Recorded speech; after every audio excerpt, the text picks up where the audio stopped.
കൊച്ചി ശാസ്ത്ര സാങ്കേതിക സർവകലാശാല ബിടെക് പ്രവേശന പരീക്ഷയിൽ പല ബ്രില്യൻറ്റ് സ്റ്റഡി സെന്ററിന് മിന്നും ജയം. കോഴിക്കോട് സ്വദേശി ആദിൽ സയാൻ അഖിലേന്ത്യാ തലത്തിൽ ഒന്നാമതെത്തി. ആദ്യ 10 റാങ്കുകളിൽ 9 ബ്രില്യന്റിലെ വിദ്യാർത്ഥികൾ സ്വന്തമാക്കി.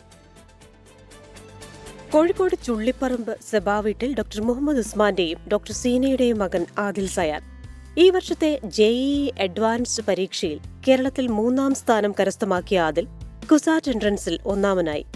നിരഞ്ജന, മാഹിർ അലി, നമിയ ഫാത്തിമ, ജെറോം ബേബി എന്നിവരാണ് യഥാക്രമം ആദ്യ 5 റാങ്കുകളിൽ. ബ്രില്യന്റിലെ വിദ്യാർത്ഥികളായ അനന്തു 6ാം റാങ്കും ശ്രീഹരി P 7ാം റാങ്കും ഗൗരിശങ്കർ S 8ാം റാങ്കും സ്വന്തമാക്കി. ഹരിനന്ദ് SK 10ാം റാങ്ക് നേടി. കുസാറ്റ് ബിടെക് പ്രവേശന പരീക്ഷയിൽ അഖിലേന്ത്യാ തലത്തിലെ ആദ്യ 50 റാങ്കിനുള്ളിൽ 46ഉം ആദ്യ 100 സ്ഥാനങ്ങളിൽ 87ഉം സ്വന്തമാക്കിയത് പാലാ ബ്രില്യന്റ് സ്റ്റഡി സെന്ററിൽ പരിശീലനം നേടിയ വിദ്യാർത്ഥികളാണ്. 5 വർഷ ഇന്റഗ്രേറ്റഡ് പ്രോഗ്രാമായ MSc ഇൻ സ്റ്റാറ്റിസ്റ്റിക്സിൽ അഖിലേന്ത്യാ തലത്തിൽ 1ാം സ്ഥാനം കരസ്ഥമാക്കിയ വിഘ്നേഷ് S കുമാറും ബ്രില്യന്റിലെ വിദ്യാർത്ഥിയാണ്. 24 കോട്ടയം.